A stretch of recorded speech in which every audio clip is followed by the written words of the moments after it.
CPIM Pathanamthitta ജില്ലാ സമ്മേളനത്തിൽ പോലീസിനെതിരെ രൂക്ഷ വിമർശനം. പോലീസ് പരാജയമാണെന്നും ഫോട്ടോയെടുപ്പും പെറ്റിയടിക്കലും മാത്രമാണ് ജോലിയെന്നും പത്തനംതിട്ട ഏരിയ കമ്മിറ്റി വിമർശനം ഉന്നയിച്ചു. വിവരങ്ങളുമായി ശ്രീകുമാർ ചെയ്യുന്നു. ശ്രീത്ത്, പോലീസിനെതിരെ ഏതളവിലാണ്, എത്രത്തോളം രൂക്ഷമായാണ് വിമർശനം? അത് സമ്മേളനകാലിൽ ഉടനീളം നമ്മൾ ആ വിമർശനം ഒന്നല്ലെങ്കിൽ മറ്റു രീതിയിൽ കേൾക്കുന്നുമുണ്ട്. ശ്രീത്ത്.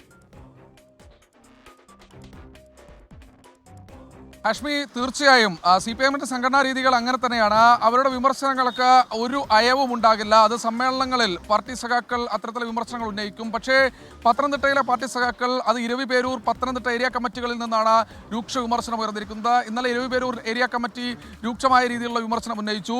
എന്തായാലും ഇന്ന് അതിന് ചുവട് പിടിച്ച് പത്തനംതിട്ട ഏരിയ കമ്മിറ്റിയും രൂക്ഷമായ വിമർശനം ഉന്നയിക്കുകയാണ്. ഇന്നും ഇരവിപേരൂർ ഏരിയ കമ്മിറ്റിയും വിമർശനം ഉന്നയിച്ചു. ഈ ലോക്കപ്പിൽ CPIMകാർക്ക് ലോക്കപ്പും അതുപോലെ തന്നെ BJPക്കാർക്ക് തലോടലുമെന്നാണ് പ്രധാനമായും ഇത്തരത്തിൽ പ്രതിനിധികൾ വിമർശിച്ചിരിക്കുന്നത്. ഈ പോലീസിൽ വലിയ തോതിൽ BJP അനുകൂലികളുണ്ട്. അതിലൊരു RSS വൽക്കരണം, കാവ്യവൽക്കരണം നടക്കുകയാണ്. ഇതെല്ലാം സർക്കാർ കണ്ടില്ലെന്ന് നടിക്കുകയാണ് എന്ന ആഭ്യന്തര വകുപ്പിനെ അല്ലെങ്കിൽ പോലീസിനെ രൂക്ഷമായ രീതിയിൽ വിമർശിക്കുന്നുണ്ട്. ഇതുകൂടാതെ പോലീസിന്റെ പണി പെറ്റിയടിക്കലും അതുപോലെ തന്നെ ഫോട്ടോ എടുപ്പും മാത്രമാണ്. അതായത് ഇപ്പോൾ വണ്ടിയിൽ ആരെങ്കിലും പോകുന്നുണ്ടെങ്കിൽ ഫോട്ടോ എടുത്ത് അവരെ പെറ്റിയടിക്കുക മാത്രമാണ് പോലീസ് ചെയ്യുന്നതെന്നും മറ്റു കാര്യങ്ങളിലൊന്നും പോലീസിന് താല്പര്യമില്ല എന്നും വിമർശനം ഉന്നയിക്കുന്നു. സമ്മേളനം തുടരുകയാണ്. ഇനി അല്പസമയത്തിനകം തന്നെ ഈ പൊതുചർച്ച അവസാനിക്കും.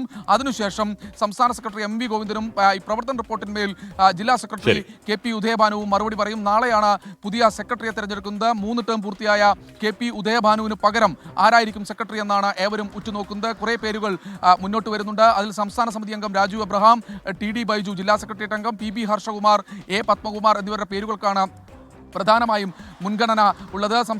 ഒരുപക്ഷെ മുഖ്യമന്ത്രി പിണറായി വിജയൻ ഇന്ന് വൈകിട്ടോടുകൂടി പത്തനംതിട്ടയിൽ പോലീസ് ഒരു പരാജയമാണ്, ഫോട്ടോ എടുക്കലും പെറ്റിയെടുക്കലും മാത്രമാണ് പണി എന്നതടക്കമുള്ള കാര്യങ്ങൾ ഉന്നയിക്കുകയാണ്.